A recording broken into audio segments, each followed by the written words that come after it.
이동호 박사님의 강의를 경청해 듣겠습니다. 네. 다음 영상을 만드는데 더 큰 힘이 됩니다.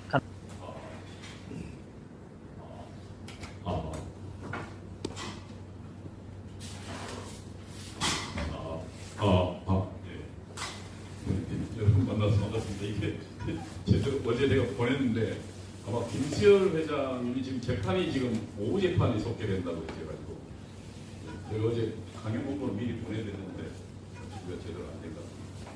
오늘 제가 김수열 회장님이 저한테 부탁한 게 수사파들이 지금 전국 전략을 어떻게 세우고 있는지를 좀 말씀해달라고 해서 그 내용을 중심으로 어젠가요, 유근임 주필이 본인 칼럼에 이런 걸 썼습니다. 금년 5월 가을에 주사파들의 촛불 난동이 진행될 것이다. 거기에 대비하는 지혜를 가져달라는 그런 것입니다. 유근임 주필이야 여러분 잘 아시다시피 조선일보에 명칼럼을 쓰시는 분이고 또 조선일보 주필까지 지내셨던 대표적 언론인이신데 그분도 젊은 시절 서울대학교 정치학교 시절에 좌파를 경험했던 분이고 그래서 자익활동인들 누구보다 잘 알고 계신 분입니다. 그래서 그분이 지금 금년도 주사파들의 촛불 난동이 다시 있을 것 같다 이야기했습니다. 그래서 그런 전국 전략을 중심으로 어떻게 사실 우리가 지난번 당했잖아요. 박근혜 대통령 때 당하고 그리고 광우병 때 당하고 위선이 효순이 때 당하고 그래서 당에서 결국은 지난번 거의 저희가 꼼짝없이 해서 문재인 정권에 넘어가서 지난 5년을 경험했는데 도대체 어떤 전략인지 그 내용을 좀 보도록 해요. 우선 북한의 대남혁명 전략을 좀 아셔야 되는데 북한의 대남혁명 전략을 알아야 지금 현재 이 혁명 전략과 전술은 아직 안 바뀌었습니다. 한국의 주사파가 혁명이 완성될 때까지 이 지금 노선을 견제하고 있습니다. 그래서 그건 아주 똑같습니다. 북한의 대남혁명 전략은 민족해방 민주주의 혁명론입니다. 그래서 이거를 NL 영어로 National Liberation 민족해방 그 다음에 민중민주주의 NLPDR People Democratic Revolution 그래서 민족해방 요즘은 people 빼버리고 인민이라는 말로 번역하니까 이게 거부감이 있다 해서 인민 빼버리고 people 빼버리고 데모크라틱 레볼루션 이렇게 해서 NLDR입니다. NLDR. 과거에는 NLPDR이고 그래서 결국 혹시 예를 들면 NL이 PD 하는 소리가 다가 이게 앞자 여럿이 나온 겁니다. 민족해방파. 이들은 지금 대한민국이 미제국주의 식민지라고 보는 겁니다. 이게 민족해방파입니다. 흔히 주사파들의 혁명 전략은 바로 이겁니다. 그리고 그 다음에 이제 PD라는 그룹들은 우리는 지금 미국 식민지가 아니다. 우리 바로 사회주의로 공산주의를 가자는 주장입니다. 좀 과격하긴 한데 그래서 이 두 파가 공산주의 내에서 대립해 왔습니다. 지금 민노총은 NL파들이 그러니까 이 주사파 이건 북한에서 1980년도 제 6차 당대회 때 이미 정식화한 1980년도 정식화한 걸 아직도 쓰고 있어요. 왜냐하면 아직 혁명이 안 끝났기 때문에. 혁명의 전략이나 혁명이 끝나야 그 전략이 끝나고 다음 단계로 넘어갑니다. 그래서 이 지금 북한의 대남혁명론은 두 단계입니다. 남한혁명을 이루어지고 남한혁명이 이루어지고 나면 북한과 연방대통령을 통해서 최종적 공산주의화를 간다. 이게 두 단계 혁명론입니다. 이게 그래서 이들의 당대회에서 김일성 주체사상을 지도 이념으로 했고요. 그 다음에 남한에서는 민족해방 인민민주주의 혁명을 수행하고 그 다음에 최종적으로는 전 조선의 주체사상화 김일성 수령의 사상으로 주체사상화하자 그 다음에 공산주의 사회를 건설하자 이런 것들이 그들의 목표입니다. 이것을 그래서 NLPD라고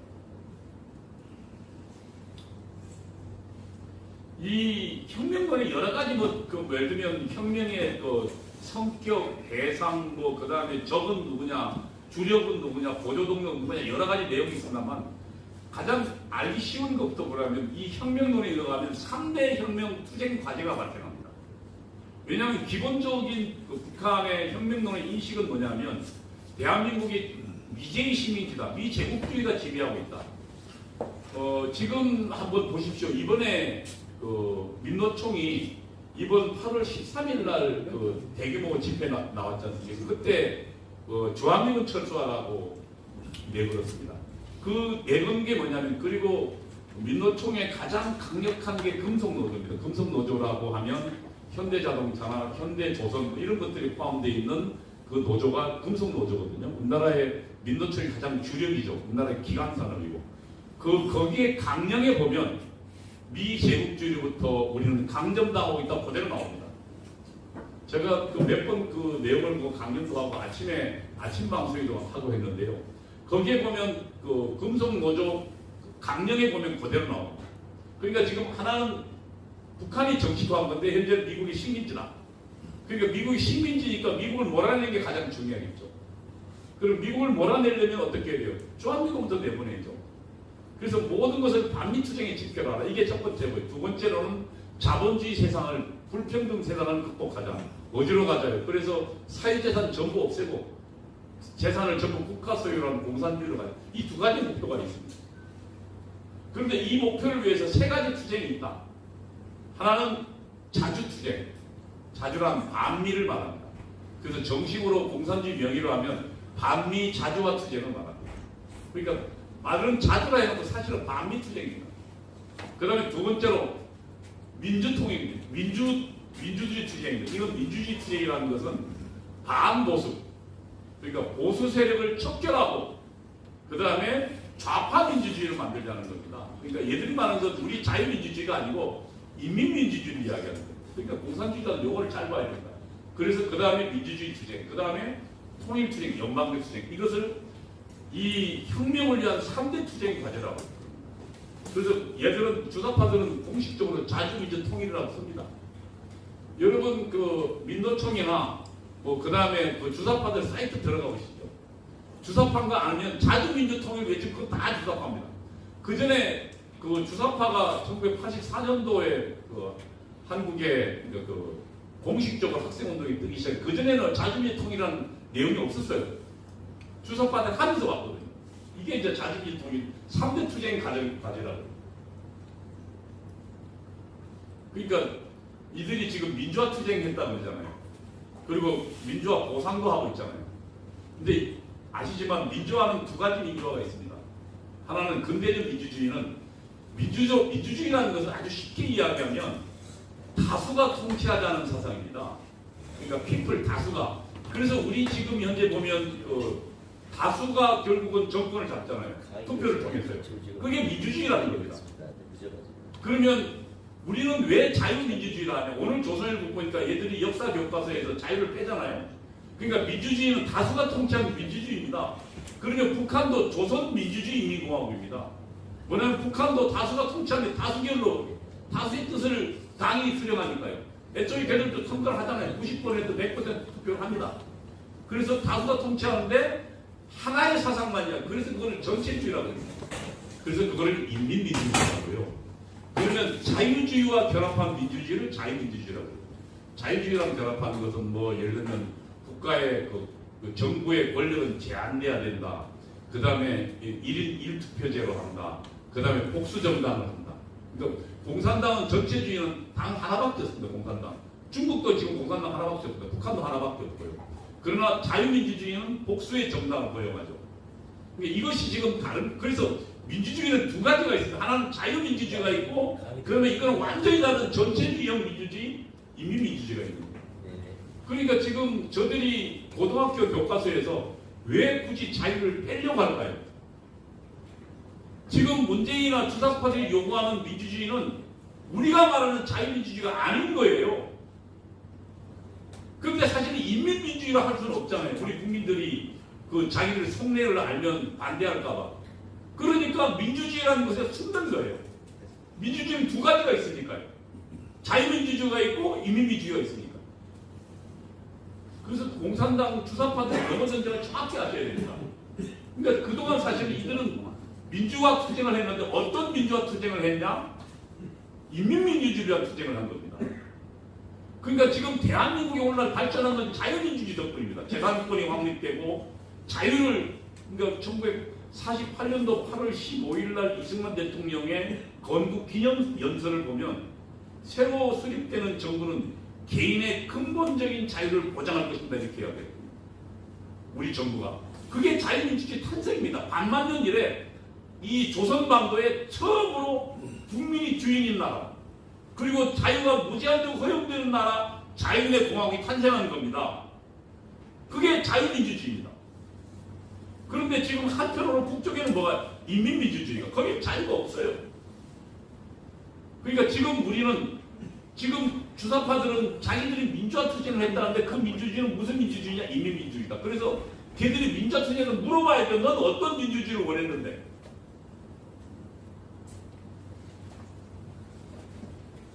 내용을 보겠습니다. 반미 자주화 투쟁은 이게 지금 북한이 혁명론에 정식화된 내용입니다. 그대로 있어요. 북한 문건에요. 보세요. 주한미군 철수. 이번에 걔들 하고 있죠. 주한미군 철수. 그 다음에 한미동맹 폐지. 그러니까 미국을 전부 우리 북한, 우리 대한민국 국민들하고 미국 사이를 이간하는 활동을 하고 있죠. 그 다음에 평화협정. 평화협정은 왜 할까요? 평화협정을 하게 되면 우선 평화협정 하면 주한미군이 있을 이유가 없잖아요. 그러면 주한미군이 없어지면 어떻게 될까요? 지금 유엔 사령부가 사실은 그 전체적으로는 규모는 34명밖에 되지 않습니다. 주한미군이 뭐 이렇게 군대 나온 분들이 다 군대 육군 사관학교 출신도 있고 그 다음에 뭐 ROTC 출신도 있으시니까 잘 아시겠습니다만 현재 지금 유엔 사령부 4명 안 됩니다. 그러나 주한미군이 지금 유엔 사령부 관할로 들어가 있어요. 그러니까 주한미군 사령부가 유엔 사령부를 겸합니다. 그러면은 지금 유엔 사령부가 있는 상황에서 전쟁이 벌어지면 어떻게 될까요? 따로 유엔의 결의가 필요 없습니다. 그냥 그 유엔사가 전쟁을 수행하면 됩니다. 근데 만약에 지금 평화협정을 체결해서 유엔사가 없어지면 어떻게 될까요? 첫 번째요. 유엔이 다시 한국 전쟁에 참여하려면 유엔 결의가 필요합니다. 근데 아시지만 소련이나 그 러시아나 중국이 있는 한 유엔 결의 못합니다. 그래서 유엔의 개입은 없을 겁니다. 두 번째 가장 중요한 문제인데 지금 유엔사의 후방 기지가 일본에 있습니다. 미국에 아시지만 미국에서 지금 우리 이 한반도까지 거의 10,000km입니다. 직선 거리로 10,000km예요. 그러면 여기서 전쟁을 수행할 수 없어요. 그래서 굉장히 중요한 그 자산들, 전략 자산들, 예를 들어 항공모함, 전투기, 그 다음에 군수품들을 다 일본에 갖다 놨어요. 지금 유엔사에 지금 후방 보급기지가 일본에 있습니다. 유엔사 해체되면 어떻게 될까요? 그것도 없어집니다. 그러면 어떻게 될까요? 북한 입장에서는 굉장히 중요한 전략입니다. 평화협정 체결하고 유엔사가 해체되는 순간 한국에서 내전이 예를 들면 북한과 대한민국이 붙어도 유엔이 개입하지 못하고요. 그 다음에 일본에 있는 것을 우리는 이용할 수 없습니다. 그러니까 이거를 대통령이라는 자가 평화협정 체결하고 종전선언을 하자고 그 난리였잖아요. 그러니까 우리는 이 문재인을 저거는 그 주사파에 조종받는 놈이지 절대 대통령을 볼 수 없다 라고 생각했던 바로 이것 때문입니다. 이게 지금 북한의 평화협정 실현이 북한의 문건에 나와 있는 주장입니다. 이걸 지금 우리나라 대통령이라는 자가 하고 있었습니다. 그 다음에 뭐 한미협정 폐기, 전시작전 지휘권 환수 이것도 지금 북한이 주장하는 내용들 그대로입니다. 주한미군 주둔비용 인상 반대 이게 다 그 다음에 뭐 또 미군에 의한 6.25 당시 양면학생 책임 규명 전부 뭡니까? 미국으로 몰아야 되죠. 그리고 이 전략 전술에 따르면 모든 투쟁을 반미 투쟁으로 총집결하라고 했습니다.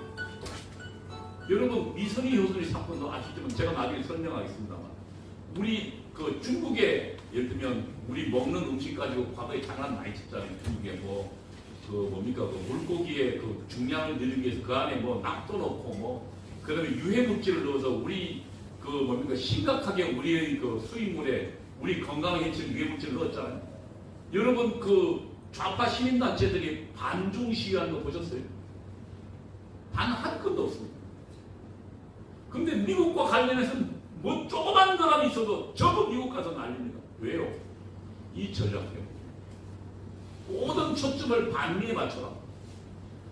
그래서 미군이 뭐 조금 술 먹고 난동할 수 있죠. 미군이라고 뭐 거기에 뭐 다 거기에 다 젊은 애들인데 술 먹고 난동 버리면 주한 미군이 뭐 우리 국민을 어떻게 했다는데 아주 난리가 납니다. 이게 지금 다 반미 전략 투쟁. 여기에 총 집결하는 전략 때문입니다. 이 내용을 알아야 돼요. 그 다음에 반파쇼 민주화 투쟁. 국가보안법 철폐. 지금 국가보안 사실 사문화됐습니다. 있어도 사실은 지금 국가보안 어느 정도냐면 자신이 이르면 범죄를 저질러도 명백하게 대한민국의 존립과 안전을 해친다는 것을 본인이 안다는 걸 증명해야 돼. 알고 있다는 걸. 수사기관이. 그게 정말 어렵습니다. 그래서 어떤 아이가 군대에 있을 때 김정일 원수 만세했어요. 그리고 김정일 찬양하고 다녔는데 무죄됐습니다. 예, 군사법정이 나와가지고 그다음 일반 법정에서 재판받고 무죄됐어요. 그리고 길거리에서 예를 들면 공산주의가 답이다. 우리 탄핵 사태 때요. 공산주의 답이라고 외쳤지만 그때 보고 지금 고등학생들이 프랭카 들고 다녔지만 그거 수사했다는 기록 없습니다. 지금 국가보안법 무력화됐어요. 공안 통치 기구란 뭐냐면 이런 걸 말합니다. 이게 북한 용어인데 대한민국을 수호하는 기구들이 뭐가 있습니까? 국정원 있죠. 여러분 국정원 어떻게 됐습니까? 문재인 정부 때. 국정원 수사권 특히 국정원이 공산당 잡는 그러니까 대공수사에 가장 첨예한 사람들입니다. 평생 훈련을 대공수사기는 해체시켜버렸죠.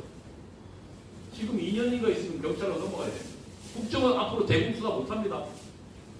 그 다음에 군대에 남아있던 보안사령부 해체했죠. 그리고 무슨 기무사 해체하고 뭐로 만들었습니까? 국군 무슨 이름이 뭐라더라고. 네? 안보지원단인가? 네, 그걸로 바꿨습니다. 그래서 당시 핵심은 뭐냐면 그 안에 평생 간첩 수사하던 요원들을 전부 갖고 들어갔거든요. 국군 기무사 안에 평생 간첩 수사하던 인력들 전문된 인력이죠. 이거 전부 갖고 들어갔거든요. 이 문제 있다는 겁니다. 그 다음에 양심수라고 누구 사건이 이석기 사건이 있습니다. 대한민국 체제에 반발한다. 이게 지금 한진들입니다. 그 다음에 이게 이제 민족통일투쟁. 우리는 우리 민족끼리 하자. 그 다음에 북한도 예를 들면 보니까 괜찮은 나라더라. 그러니까 북한에 대한 반대 말고 북한에 대한 우리는 하나다는 의식을 고취하는 이게 지금 우리 민족끼리 이념을 실현하고 영구의식 고취하는 거예요. 그러면서 결국은 통합 진보당 걔들 당연히 코리아 뭡니까 연방제라고 만들었잖아요. 고려 연방제를 고려를 영어로 코리아로 만들었어요. 이 세계는 이게 지금 전략 전술에 북한의 민족해방 민주주의 혁명론이 나온 거 그대로 제가 주석파 시절에 배웠던 거 그대로 지금 애들이 하고 있는 겁니다. 그 다음에 지금 최근에요 민족해방 민주주의 혁명에서 주요 정치 목표와 보조 정치 목표라는 게 있습니다. 주요 정치 목표는 최종 골을 말합니다. 이거는 혁명 후에 들어설 정권. 이걸 북한식 용어는 자주적 민주적. 자주적이라고 하면 미국을 몰아낸 걸 말하고요. 민주라 하면 보수 세력을 완전히 그러니까 소탕을 말합니다. 그래서 북한과 연합한 친북 정권이 들어선 걸 말합니다. 미국 몰아내고 친북 정권 들어서는 혁명을 말합니다. 그 다음에 이것을 위해서요. 보조 정치 중간 단계를 만들면서 민주 연립 정권. 이게 지금 토니 존슨 개념인데요. 이 민주 연립 정부의 개념을 잘 봐야 됩니다. 이게요. 기능이요. 민주 연립 정권이 파쇼 정치 체제를 개혁하고 파쇼 정치 체제란요. 두 가지입니다. 파쇼란 공산당에서 파쇼란 뭐냐면 하나의 정치적과 경제적 지배 구조를 말합니다. 자본주의 사회를.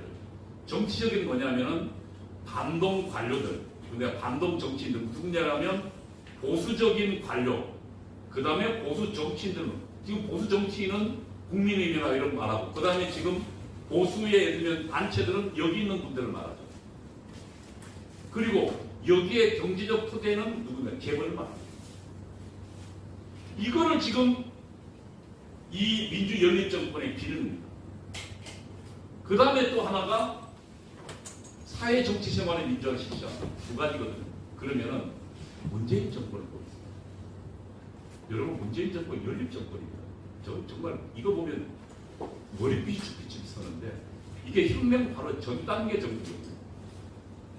문재인 정권은 하나는 정치적으로 누가 하나가 있습니까? 전대협 출신들의 주사파가 있죠. 그 다음에 분노총이 있죠. 그 다음에 분해 기능하는 좌파 시민단체들, 주사파 시민단체들, 이 3자가 연합한 연립정권. 그래서 걔들이 뭐 했습니까? 적폐청산이 뭘까요? 문재인 정권 들어서 5년 내내 적폐청산해서 결국 그들이 누구 잡았습니까? 대통령 2명 감옥 보내고, 그 다음에 국정원장 3명 다 감옥 보냈습니다.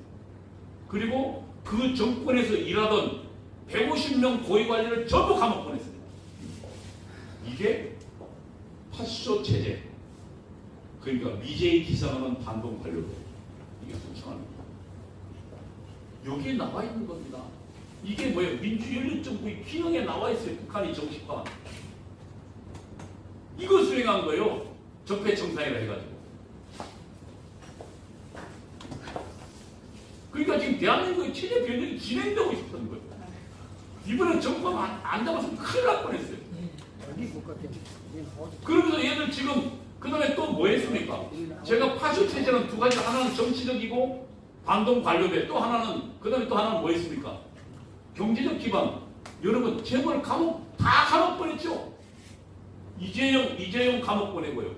롯데 거기도 빵에 보내고 다 감옥 보냈잖아요. 왜? 재벌을 우선 해체하려고. 지금 바로 사회주로 못 가니까. 그러니까 지금 우리 있는 사람들 재산 다 국가로 내놓으면 반발하지요. 그러니까 우선 단계적으로 여기 있는 중소 사람들 놔두고 우선 재벌급부터 뺐자. 이게 지금 민주연립정부의 기능입니다. 그래서 이게 지금 한국의 보수 정치 세력을 괴멸시키고 재벌을 해체하여 국가 소유권 공개하는, 이게 지금 문재인 정권 때 진행됐던 거예요.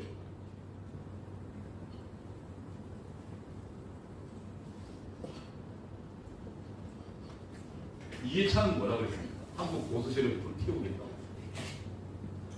한국 보수 세력은 뭐예요?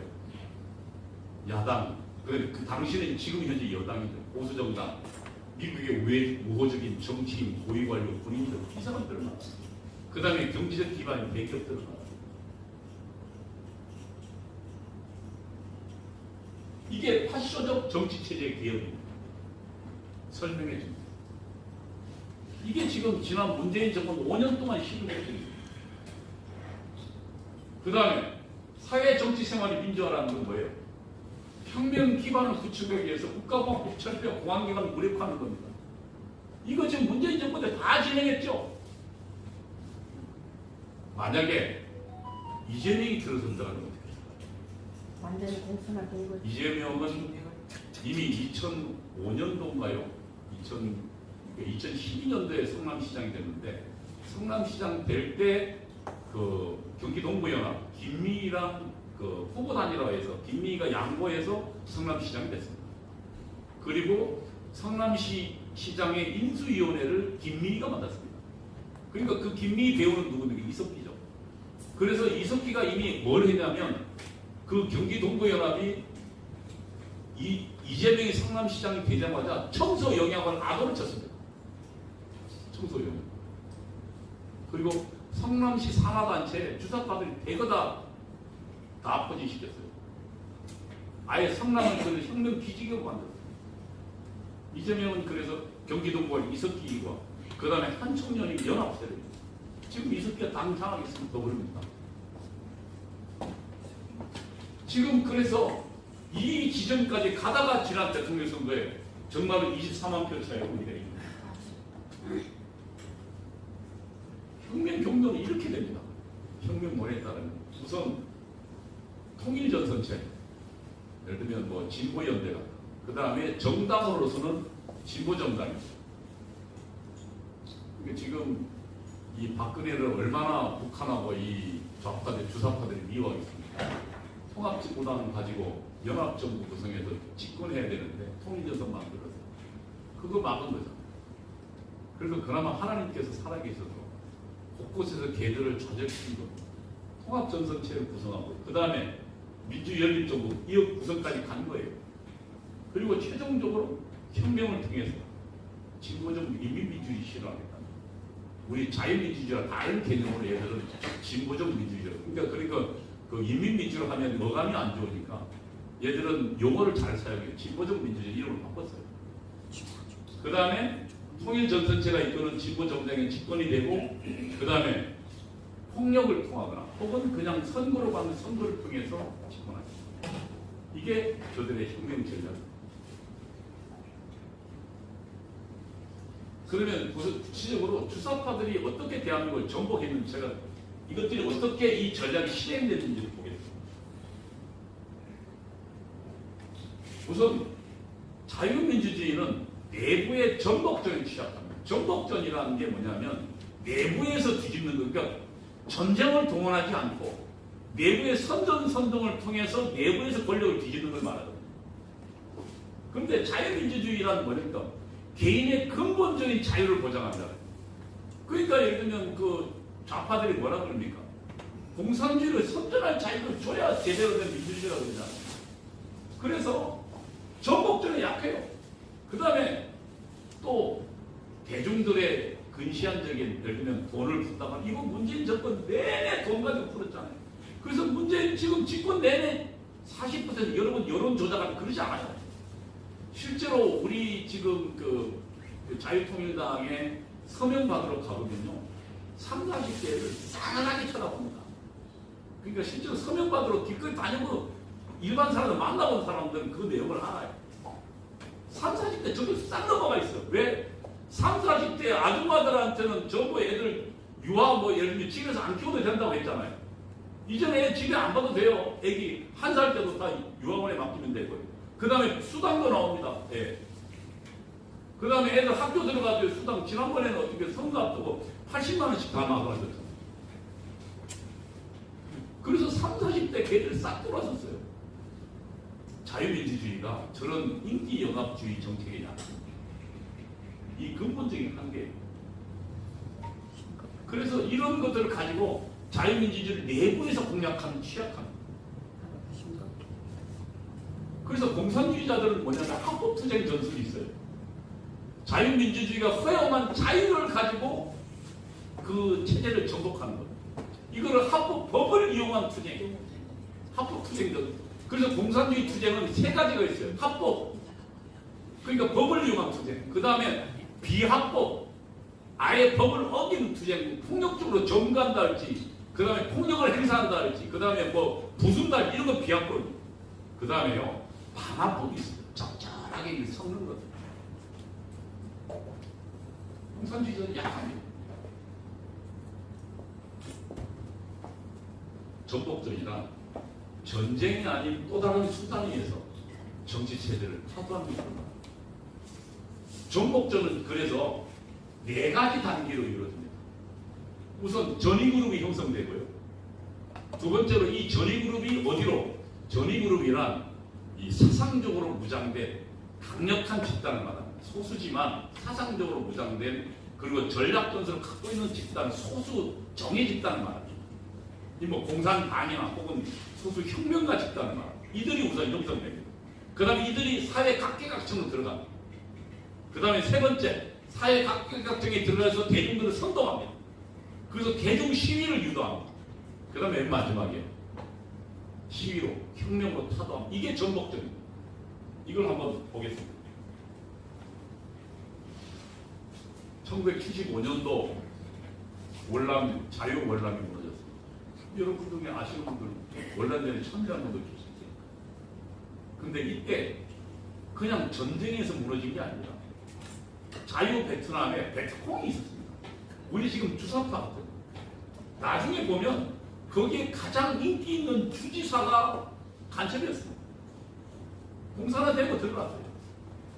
그 다음에 이 베트콩들이 우리는 평화를 원한다 해가지고 염전, 그러니까 전쟁을 아예 그냥 회피하는 사상을 널리 퍼뜨렸습니다. 그리고 무기 가져다가 월명에서 넘겼어요. 저기 지금 대통령궁을 그 탱크가 짓밟고 들어가는데 저 탱크요 베트콩이 넘겨주고 월명은 무기도 없었어요. 그러니까 자유 베트남이 무너진 게 전쟁으로 1대1 대결이 무너진 게 전쟁이나 무기는 훨씬 많았습니다. 그러나 그 내부에 베트콩들의 내부 전복전이 무너진 거예요. 여러분 우리 대한민국 북한과 전쟁은 진리가 없습니다.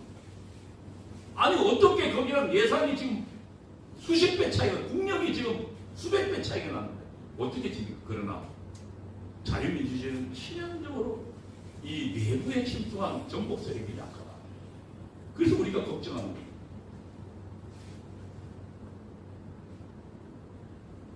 역사전쟁이 어떻게 진행되는지 한번 보겠습니다. 지금 역사 뒤집기는요. 어떤 그 내부 전복전을 벌이면 정당성 확보가 우선입니다. 그래서 역사를 과거의 기억을 장악한 자가 현재를 장악한다. 역사란 인간이 어떻습니까? 사람은 실험할 수 없습니다. 자연과학이라는 실험을 통해서 우리는 지식이 쌓여갑니다. 그러나 인간에 관해서는 어때요? 우리 인간은 한 번뿐인데 어떻게 실험하면 실험 못합니다. 그럼 우리는 어떻게 알까요? 무엇을 경계하고 어떻게 교훈을 얻을까요? 과거의 경험으로서입니다. 그럼 우리 대한민국은 국가 공동체의 과거의 공통된 경험과 기억이 뭘까요? 그게 역사입니다. 그럼 역사를 조작하면 역사를 조작한 사람이 현재를 장악합니다. 그래서 가장 치열한 전쟁이 역사 전쟁입니다. 그래서 공산주의자는 끊임없이 교과서 만들고 교과서를 뒤집기 시도하다.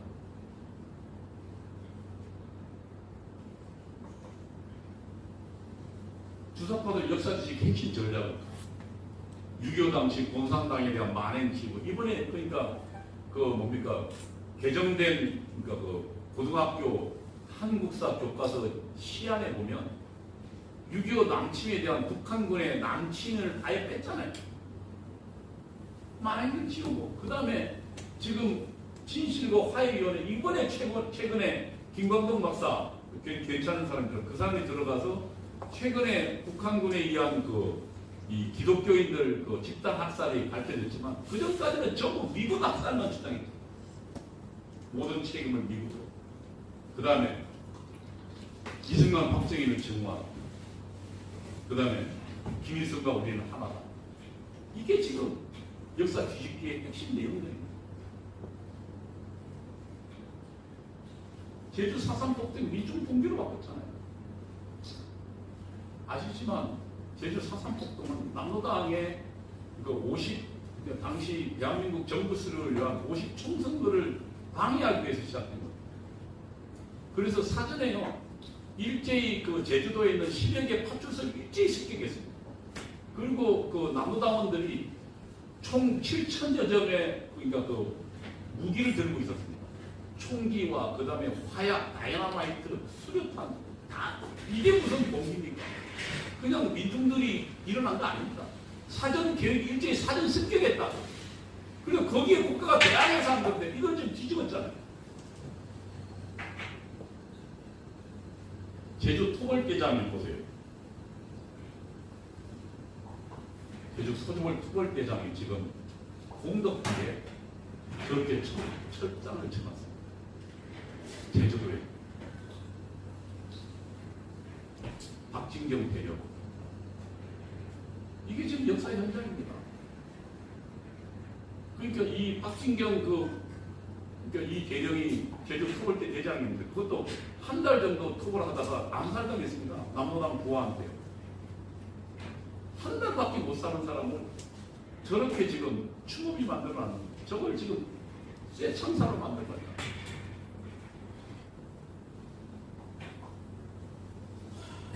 전복전 어떻게 보겠습니까?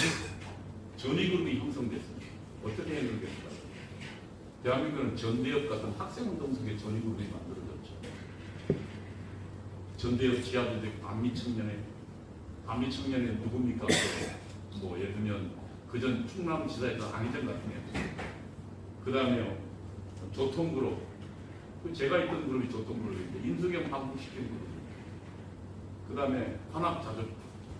여기 뭐냐면 서울대 출신들입니다. 주체 혁명론을 따른 그 누굽니까 그 금융위원장 그 금융감독원장인가요? 거기에 했다가 그 낙마한 친구 있어 서울대 출신. 참여연대 만든 친구. 예? 예. 걔가 지금 그저 관악자족 출신. 자민통 그룹은 그 지금 임종석이 있는 다 수사과 내부 이때 지금 다 지하 조직들 전부 뭡니까? 이 핵심들이 형성돼서 전위그룹. 그 다음에 이들이 어디에 침투했습니까? 교육계는 정교조로 들어가고, 법조계는 민법과 민변과 우리법 연구회로 들어가고, 언론계는 언론노조 민원연구 들어가고, 교회는 민중교회 노동교회로 들어가고, 기독교 환경단체 이런 게 들어갔죠. 시민단체는 참여연대 경실죠. 그 다음에 연구단체, 그 다음에 교수는요 민교협, 민주학 교수협의회. 김상만인가요? 걔 그 교육부총리는 걔가 민교 출신. 이렇게 각계각층이 들어갔습니다. 전위그룹의 형성에 각계각층이 들어갔죠. 정치권 때는 얘들이 들어갔죠. 정치권은 워낙 많이 들어갔습니다. 뭐 너무 많잖아요. 이게 김일성 충성 서약서 보십시오. 이 임종석 저 그룹이 했던 겁니다. 위대한 수령님 김일성 동지와 우리의 지도자 김정일 비서의 만수무강과 한민전, 이거는 이제 북한의 대남 그 통일전선 지도부를 말합니다. 한국민족민주전선, 조선노동당 산하입니다. 한민전의 영도 아래 이 한 목숨 끊어질 때까지 투쟁하겠다는 결단으로 나아가자. 위대한 수령 김일성 장군님을 따라 숨통이 끊어지는 그날까지 죽음으로 혁명을 사수하며 조국과 민족이 완전히 해방되는 그날까지 멸사 헌신하겠습니다. 이 지금 자민통, 강령 규약, 그 다음에 충성 맹세문이 나온 겁니다. 수사자료에서 제가 가져온 겁니다. 얘들이 지금 다 청와대 들어가 있잖아. 신동호는 우리 삐딱한 연설들 다 저게 전대협 문화국장 출신입니다. 시인이라는 겁니다. 이들이 대규모 시위를 유발했죠. 대규모 시위 어떻게 해요? 2002년 이선희 효순이 사건이 발생했죠. 이때 뭘 했습니까? 사실 아시지만 그 평택 거기에 가보면 예를 들면 그 커브길에서 장갑차 안에서는 다이가 이제 시야가 제한테 잘 안 보입니다. 그래서 그 옆에 지나가던 여성 2명을 못 본 거예요. 그러니까 불행한 사태이긴 하지만 살해를 의도를 가지고 그 여성을 친 거 아니잖아요. 교통사고죠. 거기에 맞게 지금 미군은 일을 처리했어요. 그리고 사과도 하고 배상됐어요. 그런데 어떻게 했습니까? 미선이 효순이 살해한 주한미군 몰아내 잡혔죠. 그리고 저기 여중생들 누가 동원했을까요? 정교주에 침투한 교사들입니다. 그리고 대중투쟁을 광화문 광장을 일으켰어요. 그래서 결국은 당시 후보였던 이회창 씨가 광화문 광장에 끌려나가서 사과했습니다. 그리고 그의 대통령 선거 졌습니다. 그리고 누가 대통령 됐습니까? 김대중 됐잖아요. 노무현인가요? 노무현. 김대중. 2002년 노무현. 네, 노무현. 노무현 대통령 됐잖아요. 이렇게 있잖아요. 전국 세력은 주한미군에 대한 계획적 만행으로 보세요. 쇼트트랙 금메달을 훔쳐가고 미선이 효선이 탱크로 죽이고 통일을 길목마다 해방하는 우리 민족의 적 양키더라. 이게 지금 미선이 효선이 사건입니다. 그러니까 아까 제가 보기에 전위 세력이 형성되고 그 전위 세력이 각계에 침투하고 그 다음에 사건을 가지고 대중들을 동원해서 거짓 선전 대중들을 동원해서 시위로 고양시키는 이게 지금 그 전략이 떨어집니다. 그 다음에 또 있었습니다. 이게 뭡니까? 이명박 정부 들어서고 광우병 사태가 벌어졌습니다. 아시지만 한미 FTA는 그 뒤에 그 누굽니까 그 트럼프 대통령이 FTA 때문에 1년에 한 270억 불 이상 미국이 손해본다고 난립니다. 역조 해소하자고. 우리가 그것 때문에 먹고 살았어요. 나중에 보지만. 그런데 이게 미국 소고기 협상 그것도 한 걸 가지고 우리 뭐 그때 그 과학자라는 이상한 놈들을 동원해가지고 우리 한민족들은 뭐 무슨 이 뭡니까 그 광우병에 안 좋은 인자가 있다면서요. 그래서 미국 소를 먹으면 광우병이 쉽게 우리가 걸린다면서요. 그래서 이 그것도 나중에 우리가 그 조작이었죠. 그 광우병 아무 상관없는 소가 가다 쓰러지는 거를 MBC에서 PD 수첩에서 했습니다. 그래서 난리가 났죠. 그래서 뇌 구멍 다 아이들이 뭘 했습니까? 나 죽기 싫어요 그랬잖아요. 근데 그동안 우리 지금 이 미국 소고기 먹고 광우병 걸린 사람 전 세계 아무도 없습니다.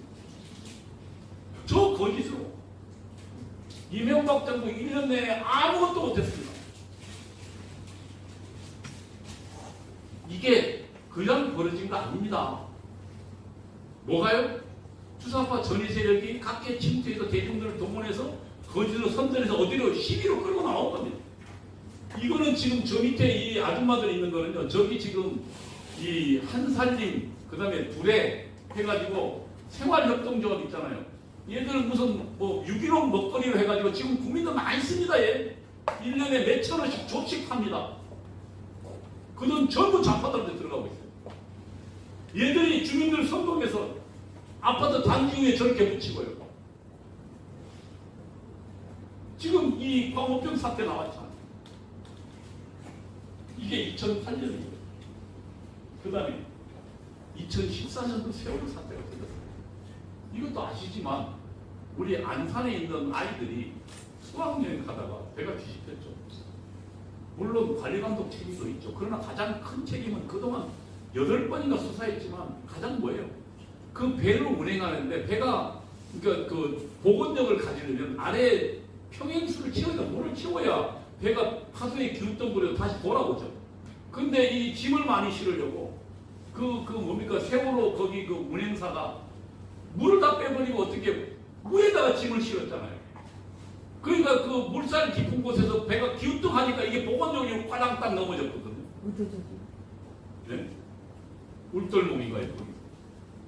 이게 지금 그리고 거기에 사실은 그 뭡니까 그 선원들이 자기들 살려고 먼저 나왔잖아요.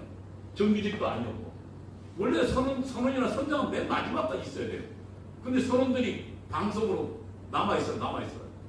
그래서 아이들이 탈출 시기를 잃어버리고 사실은 해경 멀쩡하게 들어가서 구조 잘했는데 지금 감옥 몇 명 갔습니다. 근데 이것도 어떻게 했습니까? 보세요. 벌어지자마자 사실은 그러면 그 세월호 그 유병헌이나 그것을 비난하고 그 다음에 관리감독 책임을 물어야 되는데 곧바로 7시간 동안 마침내 본인이 부리고 박근혜가 7시간 동안 뭐 했냐? 애는 죽어갔는데 저렇게 이 선전 기가 막히잖아요. 애들은 저 물속에서 죽어가고 있는데 니는 7시간 동안 제일 처음에 뭐라 그랬습니까? 외간 남자랑 연애했다 그랬습니다. 롯데호텔에서요. 여러분 기억해 보세요. 그 다음에 두 번째 뭐 있다고 그랬습니까? 무당 부됐다 그랬습니다. 그 다음에요. 성형 수술했다 그랬습니다. 그래서 간호사 뒤지고 난리가 났었잖아요. 성형 무슨 약품이 들어갔냐 해가지고. 그리고요. 애들 죽어가는데 머리 만진다고 2시간 있다가 나왔다고 했잖아요. 이거 하면서요. 결국은 박근혜 대통령 더 이상 대통령이 아닙니다. 아예 그냥 몹쓸 여자가 돼버렸잖아요. 아이들 죽어가는데 7시간 동안 외간 남자랑 연애하고 그 다음에 또 뭡니까? 무당 굿하고 성형수술하고 이게 그냥 벌어진 게 아닙니다. 혁명 전술로 무장된 핵심 세력들이 이들을 어떻게 했습니까? 이들이 기획하고 만든 거예요. 그래서 대통령이 이미 권위를 상실해버렸죠. 그리고 맨 마지막 2016년도 2년에 최순실 사태가 벌어졌어요. 지금 아시지만 패권이 지금 아니잖아요. 최순실은 패권이 쓸지도 모른다는데, 그리고 그 패권이는 무슨 지금 현재 제 아이패드 같은 이런 게 아니고 거기는 그냥 받아 쓰는 것만 있고 무슨 여기서 문서를 만들고 조작하는 기록도 없어요. 그리고 자기 명의도 아니고. 그런데 최순실이 박근혜 대통령의 머릿속에 들어가 그림도 그렸잖아요. 그림도, 사진도. 그래가지고 박근혜 대통령 머릿속에 최순실을 악마에서 조그만 게 들어가 있는 거죠. 박근혜 대통령을 뇌에서 조정한다. 그래서 어떻게 했습니까? 최순실이 국가 권력 이용해서 자기 딸 정유라 알고 보니까 그 뭡니까? 아시아 경마대회 가서 우승했더만요. 그래서 특례 입학 가능한 데였어요. 조국 딸보다는 훨씬 나아요. 그런데 자기 딸 강제로 이대에 보내고, 그래서 이대 교수 몇 명 구속됐잖아요. 그래가 또 어떻게 했습니까? K 미르재단인가를 만들어서 재벌 협박해서 돈 갈취해가지고 만들어서 뭐라 그랬습니까? 그 미르재단에 자기 대통령 위에 노후자금을 쓰려고 했는데 확인해보니까 그 돈 하나도 안 써서 손도 안 댔어요. 그리고 또 거기 재단 이사장을 자기 다니던 마사지 숍의 사장을 앉혔다고. 근데 마사지 숍 사장이라는 사람이 나중에 나왔어요. 그 사람이 멀쩡한 서울대 나온 서울대 박사예요. 체육 관련 전문가예요. 자기는 마사지 샵 한 번도 가본 적 없대요. 그런데 저렇게 선전선동해서 결국은 완전히 박근혜 정부가 무너졌죠. 다 거짓. 그 다음에 어땠습니까? 지금 민노총이 하는 민중총궐기 투쟁본부가 있었습니다. 이거를 뭐로 바꿨습니까? 박근혜 퇴진 국민행동으로 확대 개편했습니다. 그리고 결성하고 이걸 만들고 광화문 시위를 조직했습니다. 그리고 대중들을 동원했습니다. 참여연대 좌파 시민단체는 시위 기획 및 선전을 담당했고요. 참여연대 이런 데는 기획하고, 그 다음에 좌파 교수 학자들은 성명서를 발표했어요. 분위기를 만들고, 민노총은 노동자 동원하고, 정교조는 교사와 중고생을 동원하고, 그 다음에 문화계는 민중 가수와 선동 그림들을 만들어서 퍼포먼스 했죠. 광화문 광장을 장악했어요. 그리고 최종적으로 국회를 동원해서 탄핵. 국회를 협박했죠. 뭐라고 그랬습니까? 보수세력 불태우겠다고 했죠. 그래서 언론 시위와 광화문 광장의 시위 때문에 국회가 아주 그냥 당시에 보수, 그러니까 지금 여당이었죠, 당시도. 걔들이 바짝 쫄아가지고 회반에 나가서 결국 김무성 그룹 일당들이 나가서 탄핵에 동조했잖아요. 그리고 헌재에서 뭐라 그랬습니까? 공개적으로 한 얘기입니다. 헌재가 탄핵을 인정하자면 혁명이 발생할 것이라고. 그래서 헌재가 어떻게 했습니까? 살려고요. 후수 판결 없애고 8명 공동명령으로 다 전원일치로 대통령 탄핵을 의결했습니다. 이래서 지금 전복전이 끝난 겁니다. 그리고 그의 대통령 선거에 5월 대통령 선거에 문재인이 들어섰죠. 이게 전복전. 저는 이것을 이해하는 이유가 이 전복전이 그러면 쟤들은 이제 박근혜 정부는 사실상 가장 강력한 그래도 기반을 갖고 있는 보수 정권이었습니다. 생각해보세요. 박 대통령 후광도 있어요. 박근혜 대통령이 연전연승에 당에 대한 장악력도 뛰어났습니다. 자기가 다 멈춰준 사람. 그럼 그 사람들 눈에 보기에는 지금 윤석열은 최약체적입니다. 왜냐하면 보수 세력 내부에 박근혜 탄핵에 앞장섰고, 그리고 박근혜 수사에서 감옥 보낸 사람이기 때문에, 그러니까 지금 이재명이 싫어서 윤석열을 찍긴 했지만 아직 마음에 동의 못하는 사람만 아마 여기도 있을 거예요. 대한민국 생각에서 두산파가 더 이상 장악하면 안 되니까 윤석열을 찍었지만 마음으로 동의하지 않는 사람들, 저도 사실은 윤석열 마음에 안 들어요. 그러나 지난 대선 때 우리는 윤석열 한 건 주사파가 집권하면 안 되니까 한 거예요. 그만큼 보선의 뿌리가 없는 이 상황이 만일 저들이 이제 경험을 갖고 있습니다. 정권은 무엇들은 전복해본 경험이 있는데 지금 민노총은 당시에 67만 냈거든요. 지금 120만입니다. 그 다음에 회비 5만에서 10만원씩 냅니다. 120만이면 얼마파요? 1200원인가요? 한 달에. 그것도 자동으로 계좌에 꽂힙니다. 돈 있죠. 120만 조직 있죠. 그 다음에 언론 장악해 있죠. 지금 현재 KBS, MBC, SBS, 그 다음에 YTN까지 전부 다 언론 노조가 장악하고 있습니다. 그러면 선정기관 장악하고 있죠. 어떻게 될까요? 이들이 만약 다시 탄핵, 제가 보기에는 윤석열 정부의 약한 고리를 물고 늘어질 거다. 윤석열은 그동안 공격해도 얘들 빼면 맷집이 강했으니까 윤석열을 공격 안 하고 누구를? 김건희였죠. 지금 계속 김건희 뭐 예를 들어 특검 이야기 나오고 그러면서 아마 그 전에 박근혜 대통령 직접 공격 안 하고 최순실 통해서 박근혜 공격했듯이 김건희가 뭐 또 그 다음에 기독교하고 떼놓으려면 기독교인들은 저 법사니 뭐 무슨 무당들 싫어하잖아. 지금 건진 법사라는 친구가 지금 박근혜 뒤에서 조정하고 있다면 기독교인들도 아이고 저 그런 식으로 거짓 선동 이들이 탄핵에 다시 나서지 않을까. 제가 지금 이 강연을 하는 이유도 거기 있습니다.